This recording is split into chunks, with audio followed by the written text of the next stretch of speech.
All right, today we're going to talk about my book, Dead But Not Gone.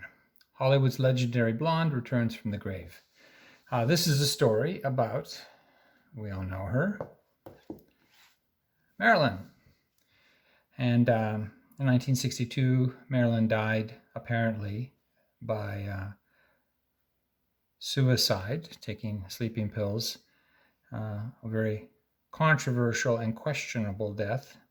And actually, in a book that I read about Marilyn, which inspired this book, this story, Marlon Brando said something, and this is not a quote, but a paraphrase. He says something to the effect that if you think that the most successful woman in Hollywood at the time just one day decided to take her life, then you need to think again. And I started looking, and sure enough, there's lots of questions. I mean, she had connections with the Kennedy family. She was involved apparently in a relationship there, but the point is that she was considered somehow a threat. So, Dead But Not Gone.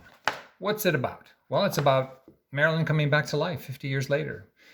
With a solar flare, some kind of quantum phenomena passes over her crypt in Los Angeles, and the next thing you know, that crypt starts to rattle and shake, and out emerges Marilyn, actually not some skeletal zombie thing, but actually just as she looked the day she died, and wearing the same dress.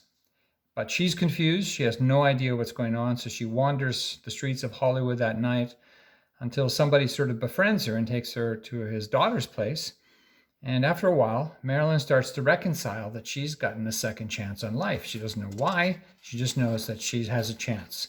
So what she decides to do, she goes on a mission to tell the world what really happened that night when she died.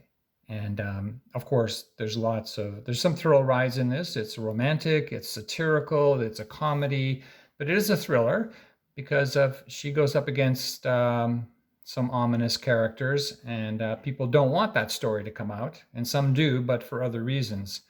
So that's Dead But Not Gone, about the iconic Hollywood blonde, and it's an interesting story, a controversial story, and just a fun story. That it's a perspective on Marilyn's life that you will probably not find in any other book about her.